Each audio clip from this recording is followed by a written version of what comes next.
Hey guys, this is Alexis Waters and welcome to Literally Not Okay. Yeah, I love a quick rinse. I hate more than anything hair wash day. Oh. Hair wash day to me is brutal. Because you have to revolve your whole day around when you wash your hair. Or no, wait. You have to revolve your whole life around when you wash your hair. It's not just one. It's not one isolated day that you're taking into account. I've got this event. I've got this upcoming thing, but I still have to work out. But then I don't want to get dirty. But then already be clean. It's just there's too much math. I love how we wear these headphones, but like we're right next to each other. I know. I just like to make sure that I sound good. Yeah. But sometimes when I have a cute, like when we recorded our episode and I wore my cowboy hat, I didn't put them on. Let's fix Should I just not wear them? No, wear them. Wear them? Yeah. Something's off. Okay. I don't know if the ball sack is supposed to be in the front or the back. Surely it's in the back. Where I think, yeah, that's right. That way? Yeah. This is how you have it. Okay, yeah. Okay, how should I do this now? This is perfect. Oh, let me do. Sorry, I have so much shit in my. I'm telling you. How did I have it before? Is this better or worse? No, that's better. The hat, I think, was like hovering over your eyebrows. And I wanted to see your cute little face. Okay, Michael, pimples. tell me when. Oh, shit. We're rolling, folks. I swear my boob is trying to leave my body. Like, my boob is trying to leave my body. Like, it's not. Are you trying to go underneath my armpit? I feel like you're like it's coming out of your bra, or like your boob is coming out of your body, because that's a story I'd believe with you. No, my boob is coming out of my body. I feel like it's have trying you considered just getting those things completely axed? Every single day, I have a thought. Every single night. What do you think your boobs would look like? No, with that's why I'm so implants out. I'm so scared. I think I'm like a negative A, but. I also am nervous that I take them out and the pain is still there. You can always get them back in. So I know it's this ongoing argument in my head every single day. And like I think about it, it's like if I didn't have these like psychological issues, I would be unstoppable. But for sure, same. But I did choose to put the boobs in my body, and I never had a problem with them until the last 2 years. Well, but I think it's a muscular thing. I'm just gonna keep telling myself that. Yeah, you know what? It's muscular. Literally not okay. Okay. Give me a second. I'm so excited to be here. No, thank you so much for coming on. I love you so much. You've never been on the Literally Not Okay podcast. I've never been on. Oh my gosh, this is my first time on the Literally Not Okay podcast. Okay, so today I am joined by reality television star and the host of the MiscELENAeous Podcast, well done, Elena Davies. Yay! Thank you so much. I'm possibly your most on-brand guest of all time. No, you really are. You told me you were wearing pimple patches today, and I was pissed that you were not. Yeah, I told her, I said, Alexis, I'm literally not okay. There's a very good chance I show up to this podcast in my pajamas with pimple patches on. But I did bathe myself. I put a bra on. I took the patches off. I brushed my teeth. Oh, even though I hate doing that. It's the worst. No, we were just talking about brushing our teeth and brushing our hair. I mean, not brushing our hair, washing our hair. Is the most torturous thing. Can I tell you just really quickly something that I love so much about my current reality? Yes. Because it's nice to have a moment of gratitude in the chaos and amongst the Literally Not Okay. My boyfriend washes my hair. Okay, I saw that yesterday when you posted about it, and I just envisioned Tyler washing my hair, and I was like, that is something he'll never do. So like, I can't even imagine like. Is it like a sexual thing? No, it's very just like demure. It's function only. It's like he knows that I hate it and I struggle to do it, and I'm like don't want to do it, and so he had even like already showered for the day yesterday, and then and he's like, "Oh, are you washing your hair today?" And I was like, "Oh, yeah," and he's like, "Okay, I'll do it," because he just like he knows that I hate it, and so he's like. He's happy to like take that little thing on. And then now it's kind of like, I kind of look forward to it because it's this like little sweet thing between us. And something that you don't have to do. As a woman, like there's a lot of things that we need to do. So if the male can help out in any type of situation, I'm down for. Yeah, take something off my plate. But it's also not even the washing of the hair that bothers me. It's the blow dry. The whole process. Well, him and I had that conversation actually yesterday because I was explaining. I was like, this helps out a lot, but then there's just also like the post-production. Yeah, no, this is the post-production. Like, I have to get all the tangles out. I got to put all the products in. I got to wait, and then I put the other product in. And then if I don't do anything with it, we end up with my hair looking like it is today. And if you're watching, thank God I'm wearing a turkey on my head and you can't actually see the roots, how bad it's just that like I let it air dry. Yeah. And so I don't, they're flat. It's going all kinds of different directions, but God bless that man. No, God bless that man. But I'm telling you, anytime I go to sleep with my hair wet, the next day my hair is so oily, so nasty, like crunchy, like a ramen. Really? Not like ramen noodles, not like Justin Timberlake's ex hair, but just like, it doesn't look good. Yeah. And then I have to wash my hair again. So it's just like, it's double the work. Lesson learned. Yeah. Always, and I shower at night. So you have to take that task on like at 11 o'clock. And then I'm like, damn, this is not. Because if you don't do it then, you're falling asleep with wet hair. You're up for hours. Yeah. So that's why I don't do that to myself. No, dry shampoo is literally my best friend. But thank you so much for coming on. Thanks I for love having that me. I literally DoorDashed these turkey heads because this episode will be out on Thanksgiving. Happy Thanksgiving, everyone. And Thanksgiving is a very big, one of my favorite holidays.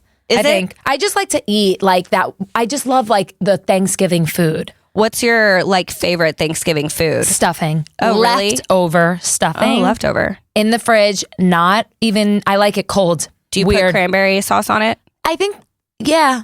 You do? But I don't really like cranberry, like what's those big circle things? Cranberries. Sauce. Gelatin.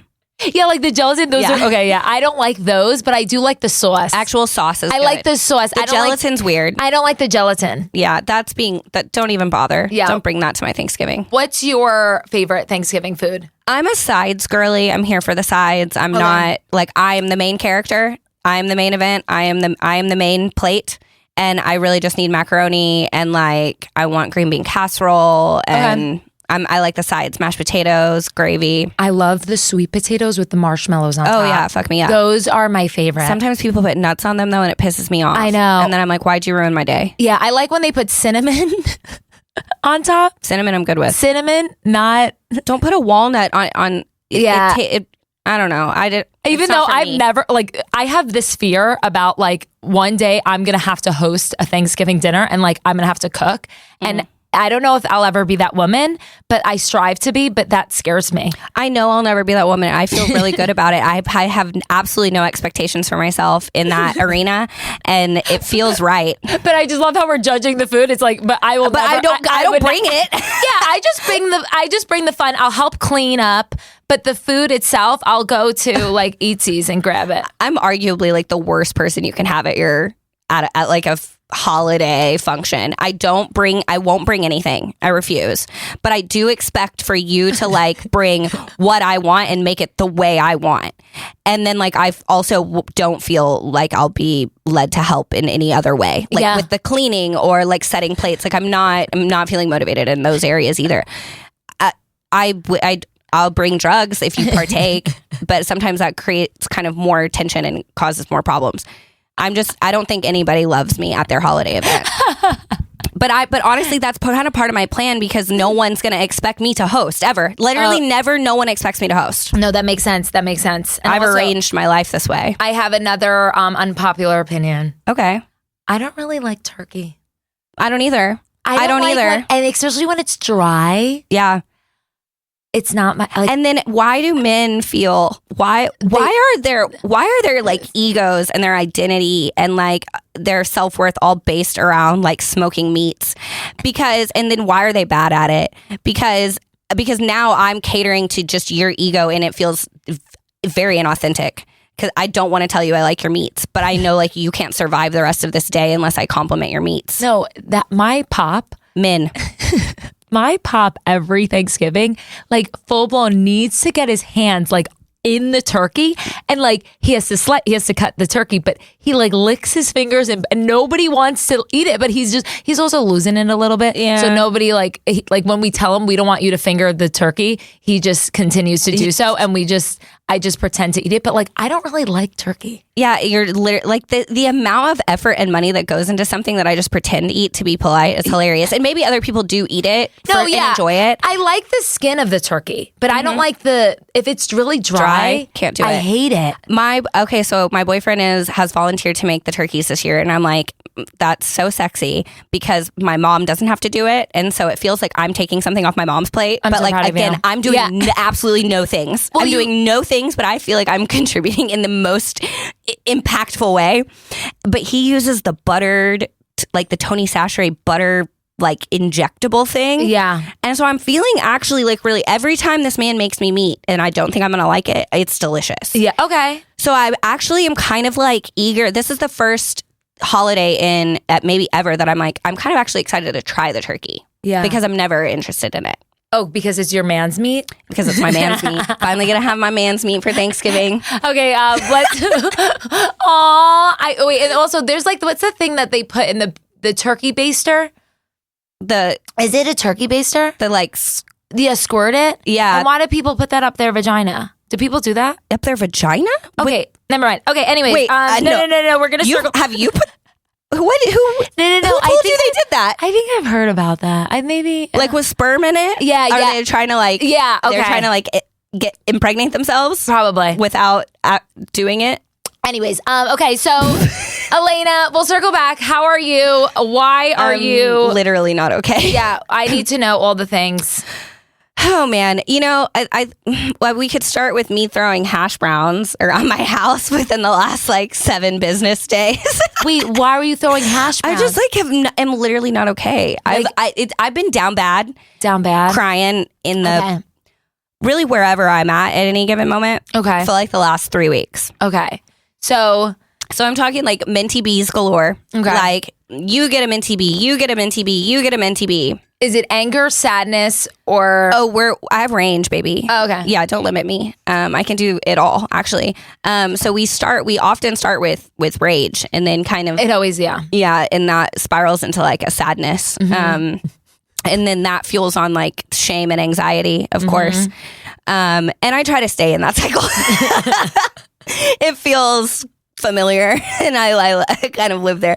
No, I'm just kidding. I'm trying desperately to break out of that cycle.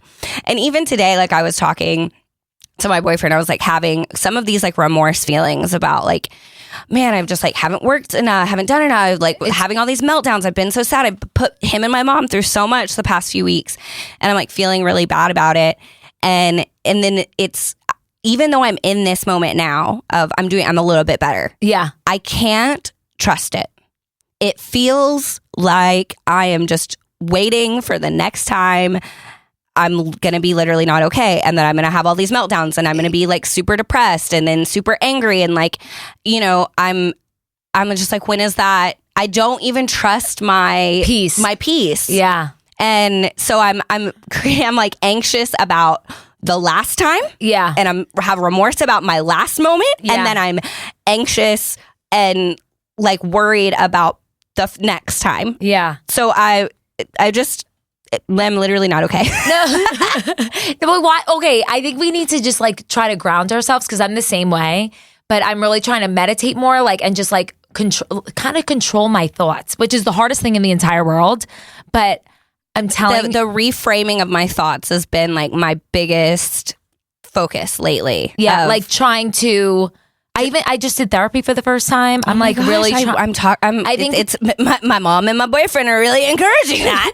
No, I'm telling you, it's just good to speak to somebody that hasn't heard it before. So like, for example, your boyfriend and your mom, like, who already dealt with you for so long. Like, I feel the same way about my fiance. Like, I put Tyler through hell. Like, we actually set the wedding date recently, and he like spiraled and freaked out. He's like, shit, it's actually happening. It's actually happening. I'm really marrying you. Can I do it? And meanwhile, like the day before, I was like, baby, I gotta go get an MRI because for my brain. But anyway, so yeah. For your brain? Yeah, I thought I convinced myself I had MS, but that's another story. Oh my gosh. But no, I'm telling you, speaking to somebody outside of your world, just that like, it helped me so much. And I hate to even say this, but I'm like, a lot of times when I want to talk, I really just want to talk and not listen too.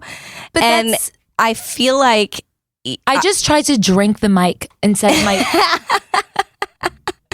And you've already confirmed that mic smells bad. You don't want to get like any closer than you absolutely have to be. I thought the microphone was my water bottle. Literally not okay.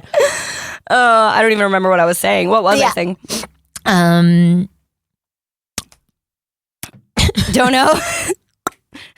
Yeah. Anyway, I'm in this place now where I'm trying to reframe my thoughts. I'm trying to like shift the perspective, and instead of like thinking about it this way, I'm like, you know what? I'm actually really grateful that I have Zach right now, my boyfriend, who can support me. I'm grateful that my mom has more freedom right now with work so I'm just like trying desperately to do this, but that even me reframing my thoughts this morning kind of pissed me off because I'm like, I'm so fucking frustrated of it constantly being a battle. Yeah. Like I'm tired of constantly battling my own thoughts. Like even though logically I know this and I can do this thing and I can tap my vagus nerve and then like there's all these fucking techniques of how to get rid of anxiety and there's all the tools in my tool belt. I want to fucking take my tool belt off and hang myself with it because I'm fucking tired of it always being a battle. Every minute is a battle. I know. Every minute is a battle. I know. And if it's not an anxious thought, it's like guilt and I'm not working hard enough. I'm so burnt out, but I can't like even rest because I'm so anxious about the work I'm still not doing when like I'm meant to be resting. No, I'm simply just literally not okay. Can I just tell you, you are so much better than you were last year, though. Like, you know, you've come so far to where you're at. So it's just like, imagine how you are in 1 year. You know, you just got to keep going, keep having that mentality of like, I'm getting better every day in every way. And healing's That's what I just say. I went to therapy and she was like, just say, because mine is just chronic pain, but like, I just say, I'm getting better every day in every way. Because I just have that, I have a battle where I'm just like, am I just going to deal with this pain for the rest of my life? Like, and it's just this ongoing battle every single day in my mind that like, I just can't escape. Yeah. So I feel you, but you're doing enough. And that is something I've been trying to focus on too, is like, me from last year to me now is like a world of a difference. Exactly. And so like, so give yourself more grace. I'll continue to get better and better and better. And you can't expect healing to just be super linear. Like, you start down bad and you're always on an up cycle. Like it doesn't work like that. It ebbs and flows. And so you just need to learn how to adjust to the good. And like every season of your life, you just need to get better in how you handle things, like and how you react. Yeah. Which is hard to say. Cause like literally it's easy to say, hard to do. Yeah. I'll say it all day long and I'll be telling other people, I'm like, you really should be. And then I don't have any room to even say that because the advice of mine that I don't take. No, but I feel like I appreciate you being here. And we just, why don't you just give yourself more grace? I'm gonna don't be so hard on yourself. I'm literally the same way, but like don't beat yourself up. If your body needs rest, like you need to rest. Yeah. That's one thing that I would tell other people that so quickly. I'm like, bro, if you are this burnt out, if you're this tired, like that is an indicator. You have to listen to yourself. But then then it's me and I'm like, no, you dirty little crappy piece of shit. Get up and work. I'm telling you this, but I cannot right now in this season of my life, I can't relax. Like it's just, I try and my mind is just like, you're a loser. Why aren't you doing anything? You need to be doing Does it look like you're relaxing though? Like it looks like I'm laying on the couch, but no, I didn't know if you're like constantly like trying to make yourself busy, or if like you're in your moments of like I'm just trying to unwind. Your brain is like, that's why I need to be sedated. You know, same. I love pharmaceuticals. Can I tell you why I'm literally not okay today? I want to hear it. Okay. I think maybe I need to introduce you to my Amish gang because I love keeping up with them on Instagrams. Okay, so I don't know if any of my listeners know. Why am I like hunching over like the Hunchback of Notre Dame? Let's try this out. The mic actually moves. I know. I was literally hunching over the mic. But okay, so every Monday for the past like 6 months, I've been going to meet up with this Amish community, like these two young girls and their papa. And every week I've been getting raw milk, but I talk to them like they're like my friends. Like every week I'm like, hey girls, like, and I just like chat with them like they're the nicest people I've ever met in my life, the Amish. And that's the type of energy that I want to be around. So I love these chicks. But like, admittedly, like they have to be like in their world, like a little bit of a jump scare. Oh, but they're 100%. so nice. So nice. And I probably like couldn't be like less, like they're not like judgmental. No. They're just like, no, just here for the party. Yes. They're here for the experience. I don't even know what the hell I did. You know, I'm an oversharer. I tell them same. like, we're the same person. yeah. So I went up to them. I just talked to them. And then like, I guess 2 weweeks ago, only Papa showed up. Oh. And I'm like, Papa, where are my girls? Yeah. People probably think I'm insane. Well, yeah. They do. I'm gonna. They go, he's in school. They're in school, like, or in Iowa or something. And I'm like, well, what the hell? Like, I have to see you, Papa, every Monday. This ain't fun. So yesterday, I go to pick up my milk, every Monday, and Papa goes, oh, I have a gift for you. And out comes this little basket with my name on it and a handwritten letter from my Amish girls. Shut up. It was the nicest thing. And they put chapstick, they put Sour Patch Kids, they put bath salts. And can I just read the letter? Yes. It is the sweetest thing I was full blown crying. Oh, dear Alexis, this is from my Amish girls. Just wanted to let you know I have not forgotten about you. I think about you often and look forward to the day when Dory and I can bring you your milk again. I still laugh whenever I remember Dory and I would mess up terribly whenever we would do a video together.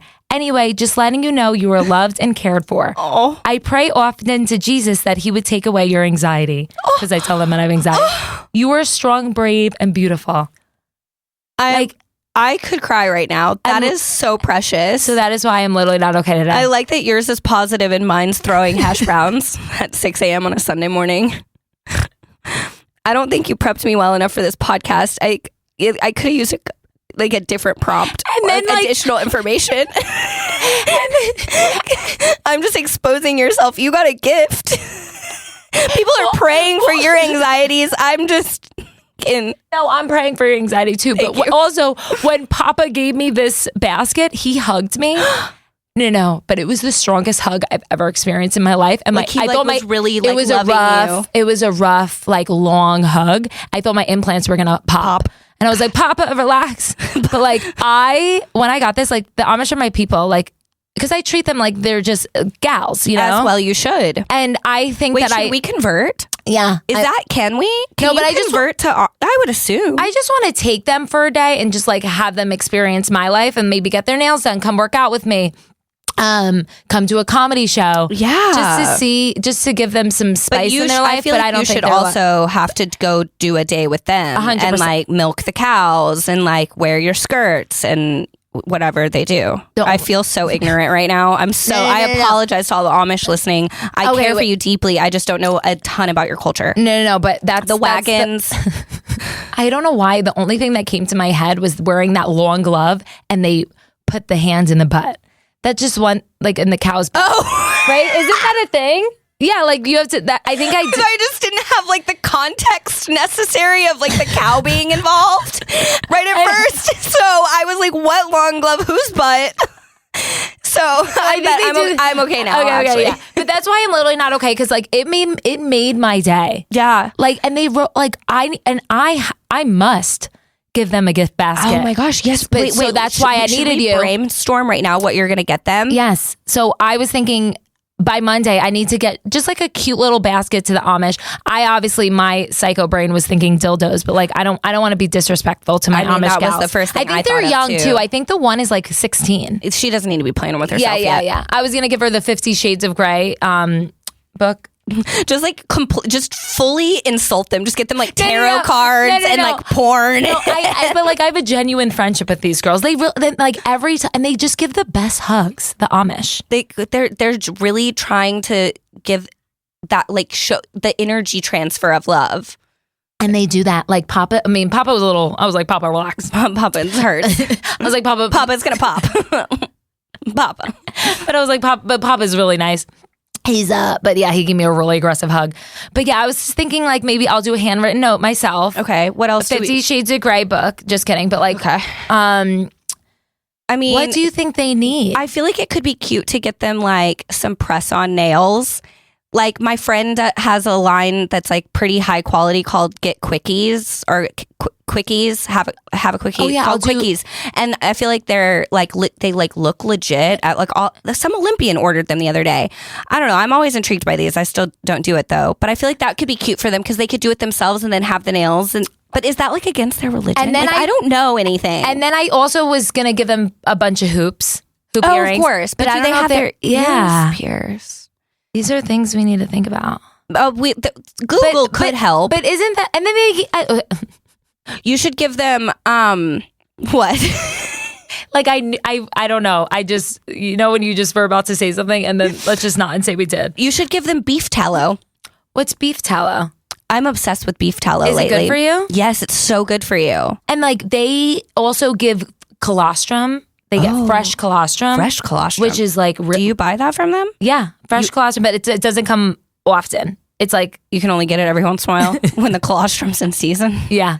They tell me all these things. And they're just like so... But is it like powdered? No, it's the liquid. So I put it in my coffee. Like a little bit. But it's supposed to be good for your hair, skin, and nails. So like anything... Like someone...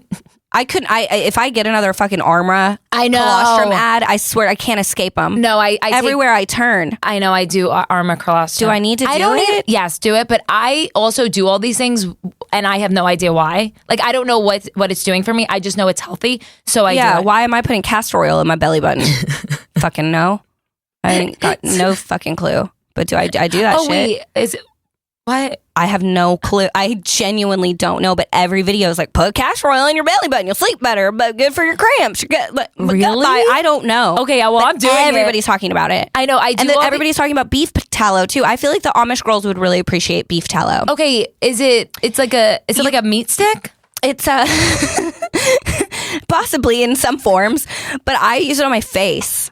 I'm like lathered in beef tallow right now. Wait, what? What are we doing? Like, what are we doing? It's one of those things where I'm not sure why I'm doing it, but I know other people are doing it. They're telling me to do it. They're like, look how beautiful I am. And I'm like, I do see that. No. And I bought fucking whipped beef tallow lavender scent. Okay, I'm going to do it too. And you can also cook with it. But probably not that exact same one, but you cook, like that's what beef tallow is like primarily known for, is like cooking. Like McDonald's used to make their fries in beef tallow. And now we're putting it on our face? And we're putting it on our face. And now McDonald's cooks their fries in like chemicals and seed oils, and beef tallow is like actually good for you. Okay. So beef tallow. I'm down. Maybe I'll do like a whole little skincare kit for them. Cute. And then nails and hoops. Yeah, that's nothing cute. Dirty. I'll keep it PG.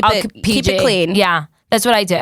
I like that. That's so sweet but isn't of them. That, No, it made my day. And you know when you're just like feeling down? Like I actually went out this weekend. I went to the Mike Tyson fight. Oh, you went? Friday, yes. How was that? The experience was really fun, but the fight itself was weird. Yeah. Like we were scammed. Like, and I was dumb enough to think that would be an actual fight. Yeah, it was weird. Like Mike Tyson is literally 6 years old and he was like winded after the first round. Yeah. And it was all for... Like, do you feel like it was like scripted?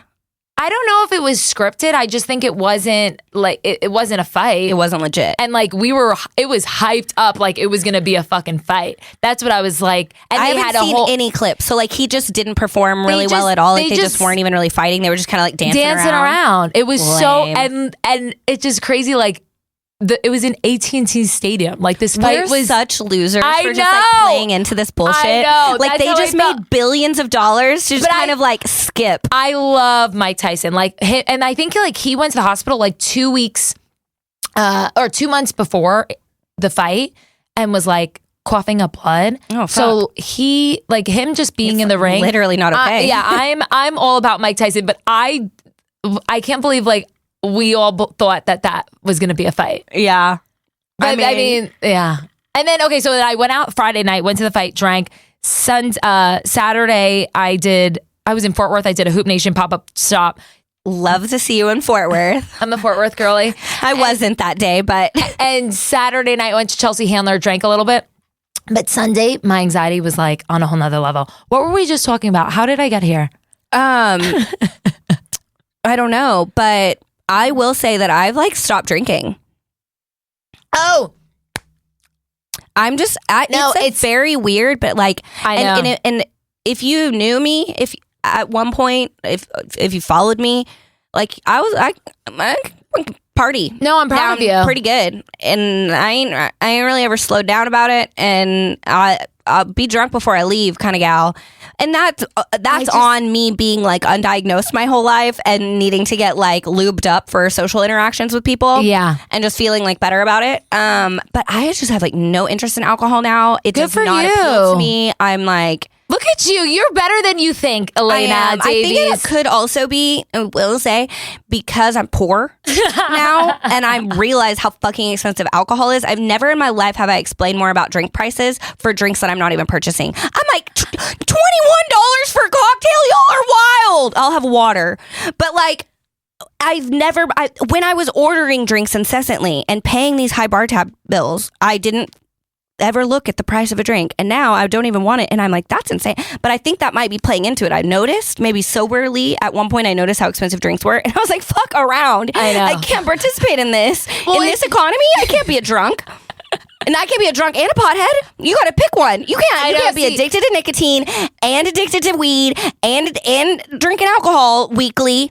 And then also be able to afford your like Xanax and your Vyvanse and whatnot and your beef tallow. It's just a budgeting system for me now. So I had to eliminate one vice, and that it was alcohol. But I like that for you. I feel like that's good. It's also like I've come to the conclusion like I love to party. I always will. But like I realized like I have anxiety for like 3 days after every single time. I think now. that's part of why I've like wanted to stop. Yeah, I know. Well, I know I can do like once a month now, but like I did Friday and Saturday this weekend, and like double header. I was like not okay. When are you ever? You know, but I feel like I was trying to say something and I fucked up. Sometimes it'd be like that. Oh my god! And then also this morning, I don't know why I just thought about this, but like I was trying to remember when we were little, we had to every single day we had to pledge allegiance to the flag. Oh, of course. I could not say the pledge of allegiance for my life today. Let's try it. I pledge allegiance to the flag of the United States of America and to the republic for which it stands, one nation, under God, indivisible. And to the republic. Individual. Is it individual? I don't believe so. And justice for all. For all. Okay. I just wanted to make sure I still got it. I don't still have it.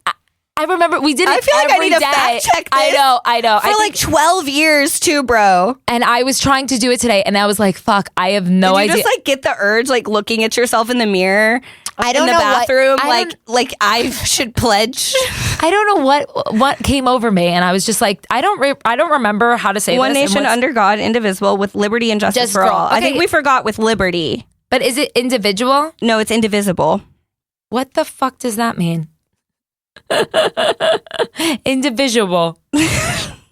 Okay, yeah. So we are MiscELENAeous.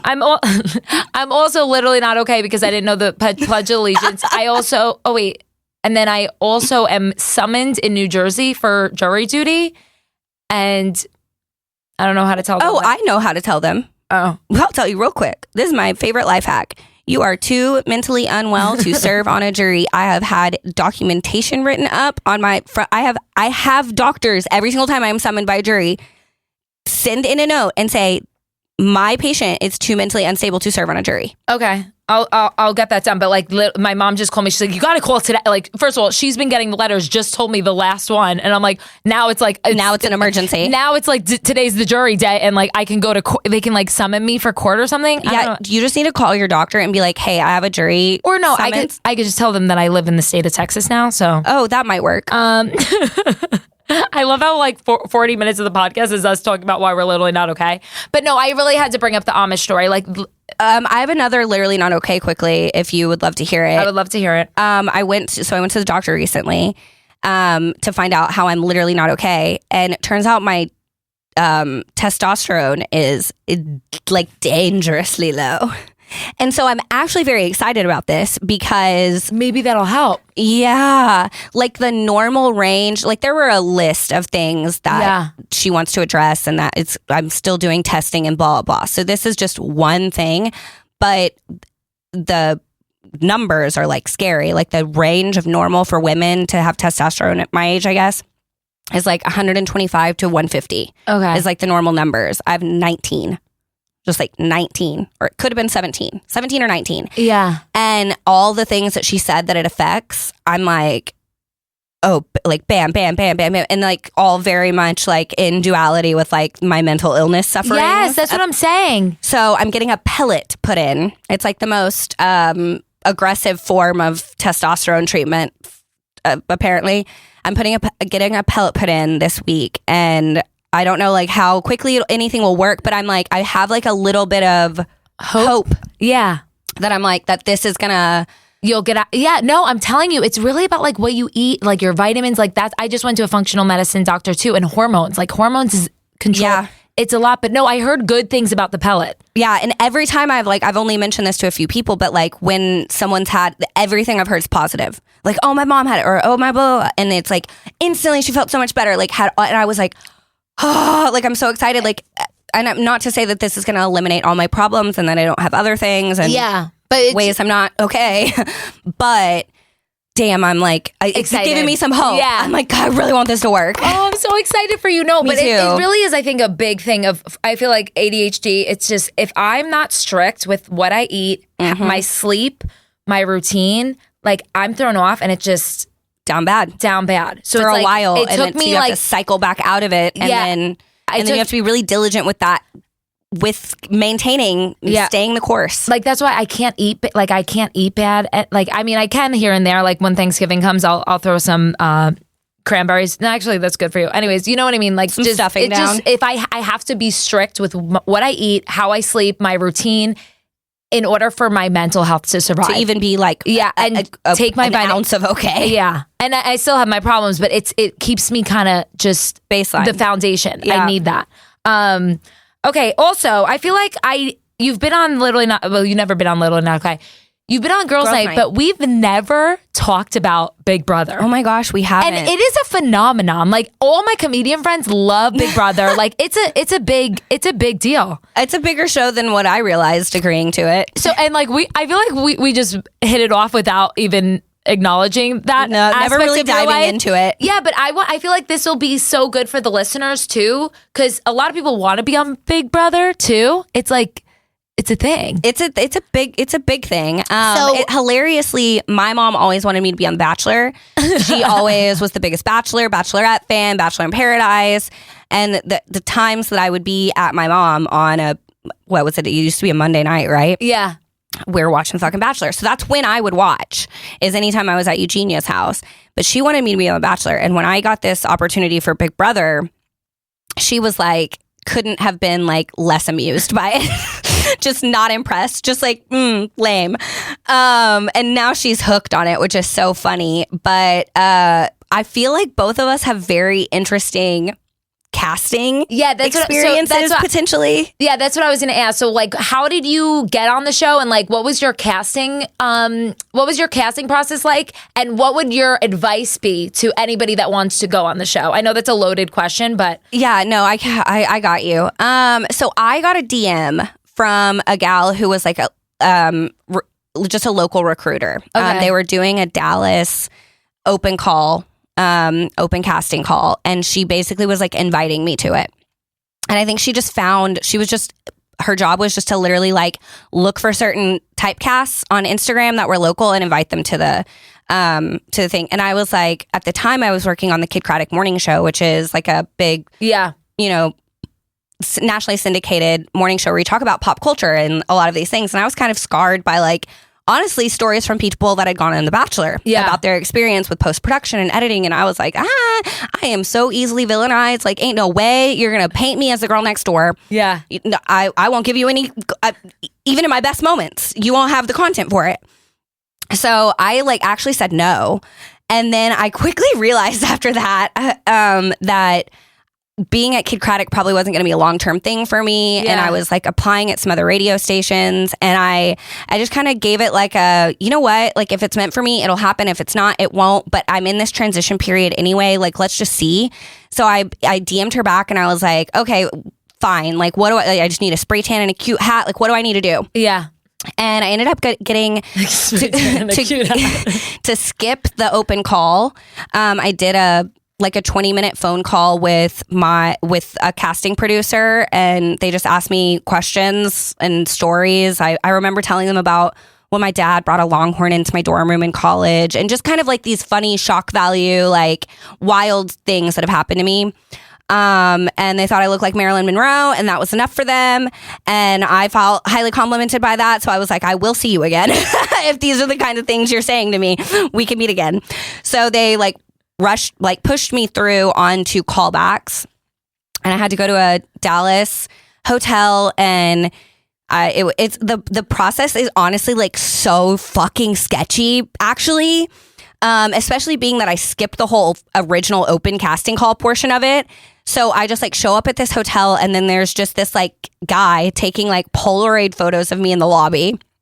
And then somebody meets me, like a handler, and like walks me up into this hotel room that's like kind of turned into a set with just like some lighting and camera and audio. And there's my casting producer and then the girl who recruited me.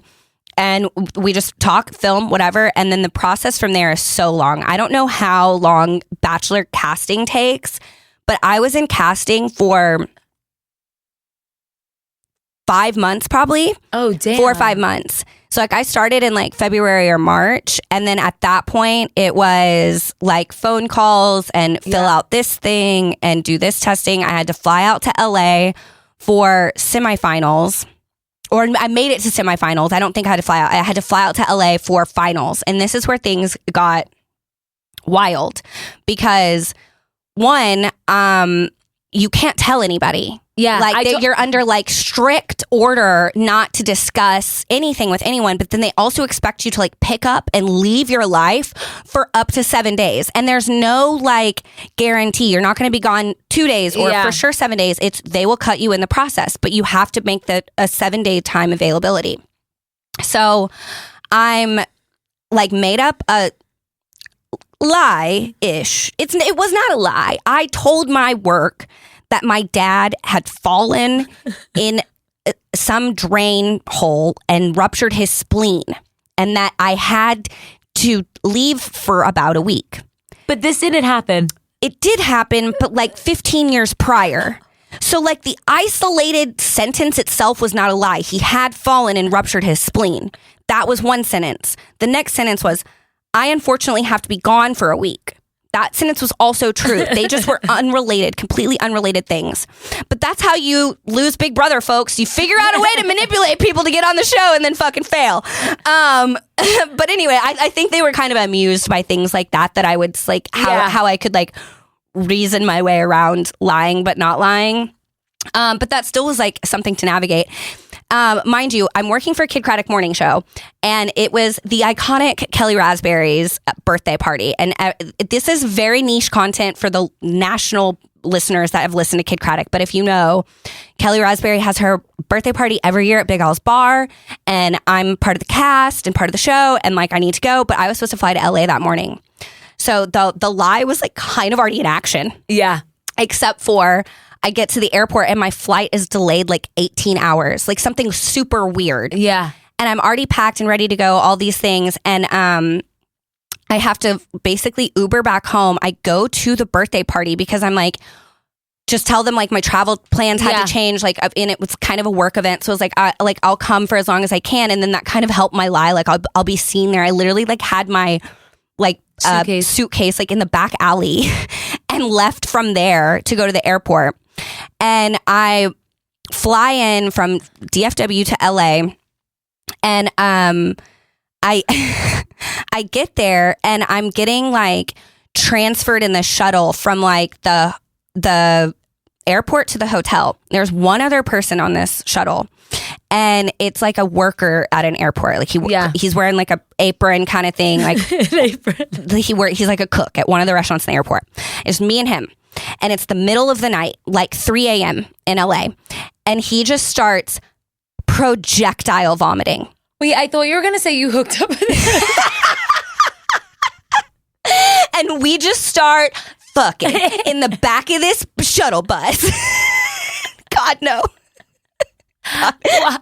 He starts projectile vomiting. And the shuttle bus lady is like, there's nowhere. It's a shuttle bus. She can't just like stop in the LA streets.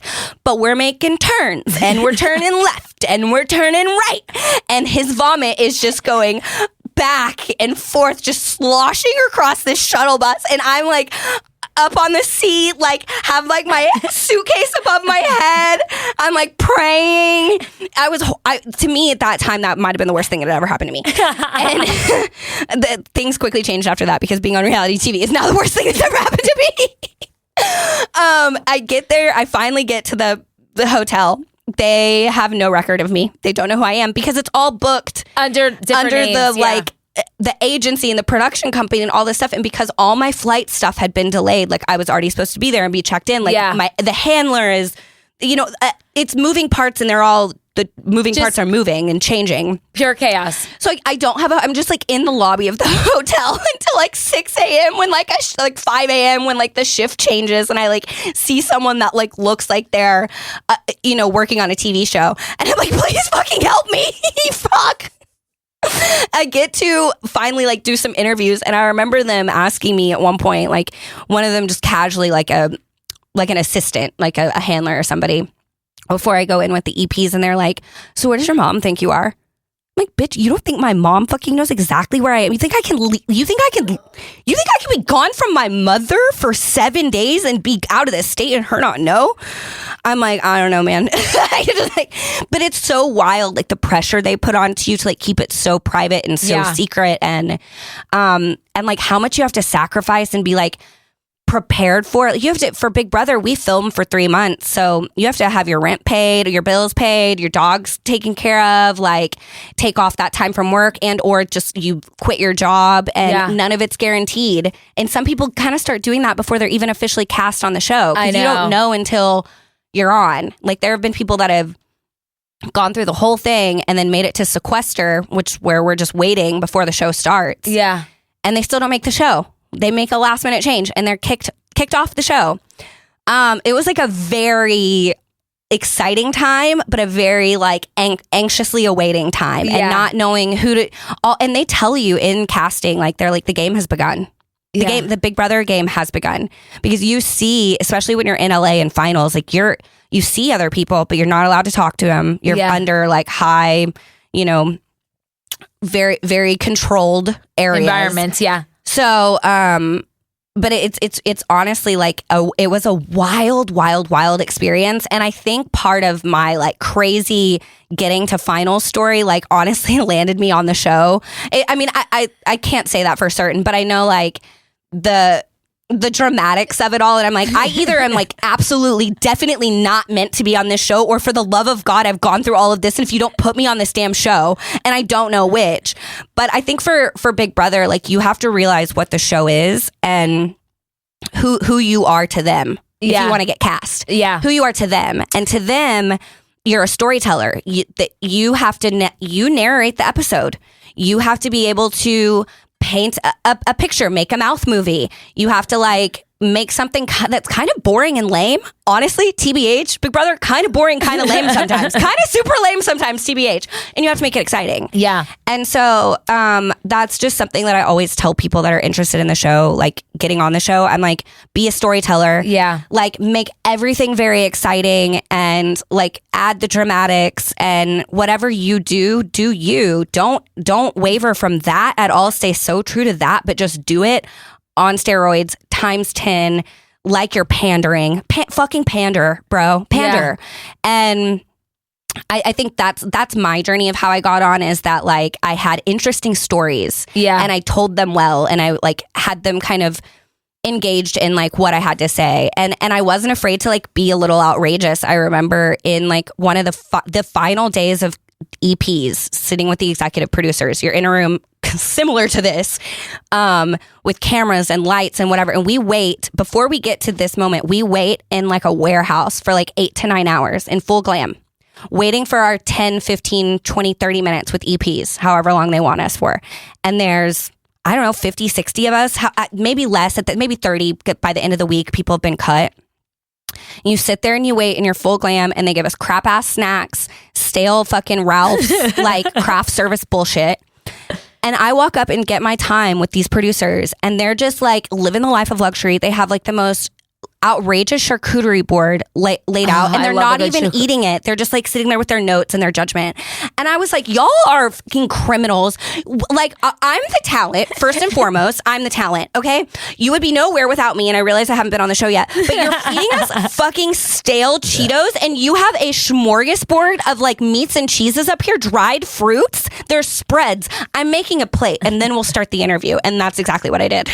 Stop. And they like, I walked over to their like laid out area, and I made myself a little plate, and I sat down in front of the cameras, and I started to eat, and they thought it was so fucking funny. But then they were like actually trying to talk to me, and I was like eating cheeses, and they were like, okay, look, you can keep your plate, like you can take it, but you have to stop eating right now so that we can talk to you. And that was the agreement we came to.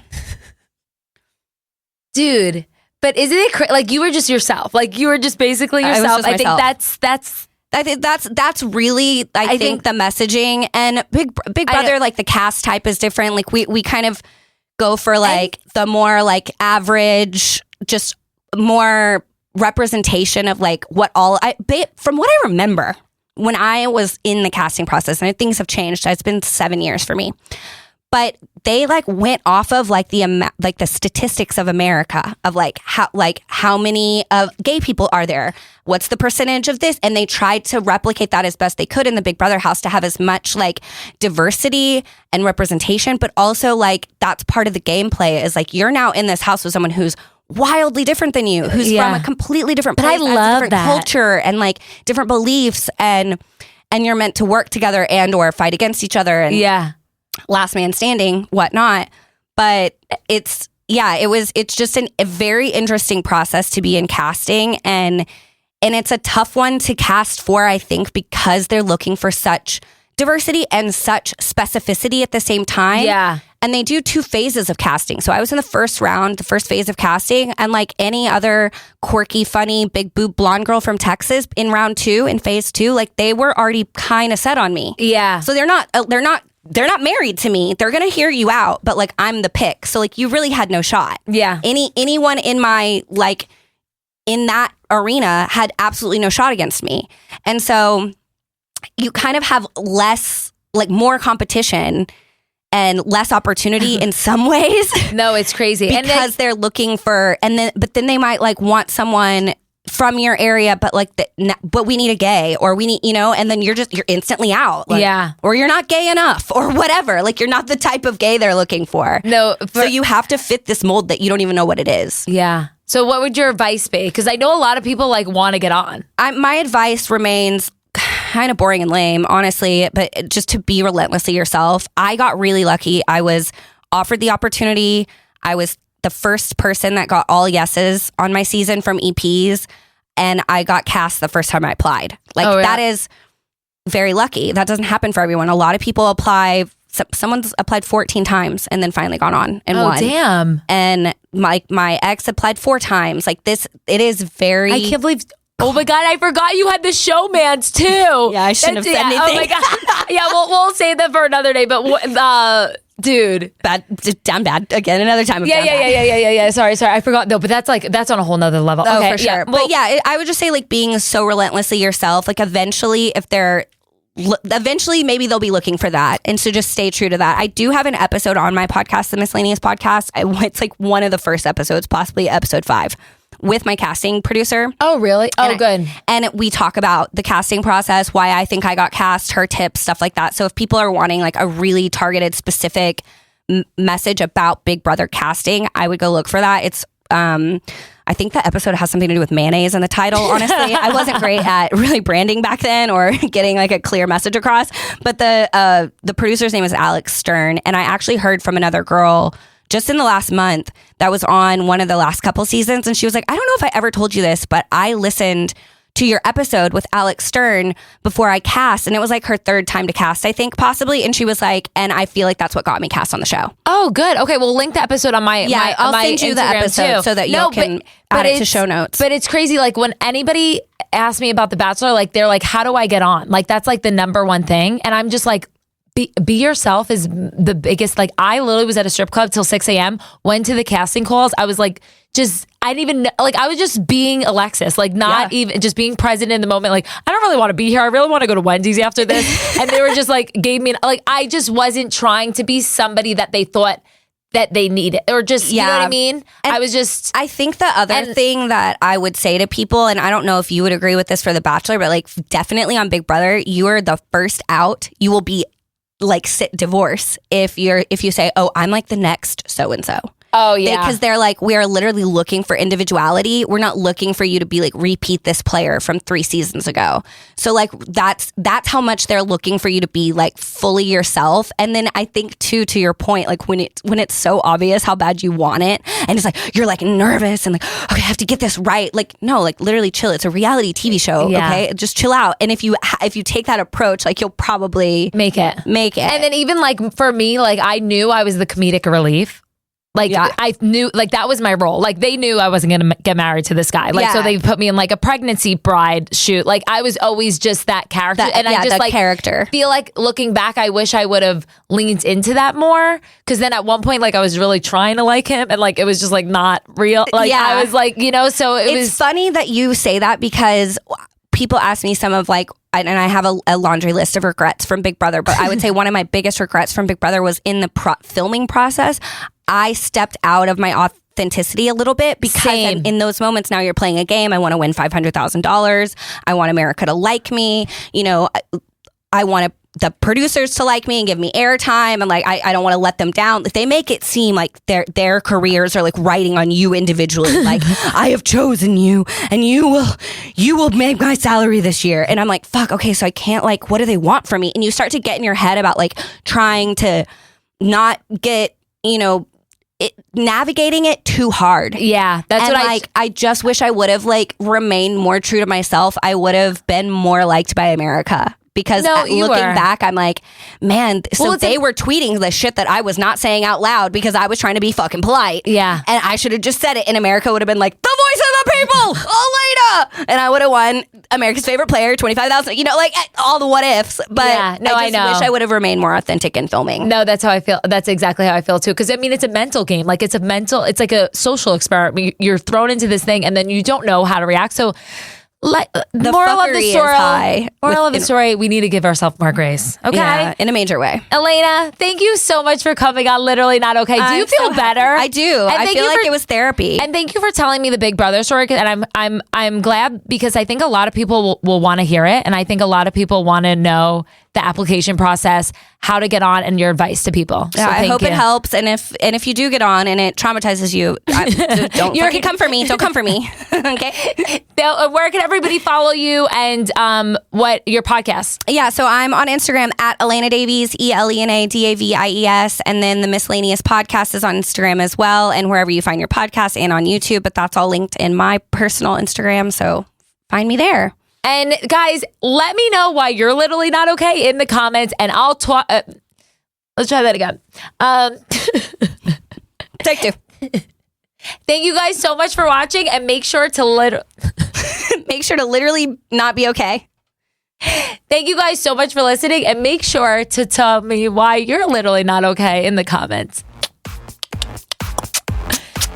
Thank you guys so much for listening to the Literally Not Okay podcast. Make sure to follow, like, and subscribe to our YouTube channel, and follow Literally Not Okay podcast on Instagram and the TikTok. See you guys next Wednesday.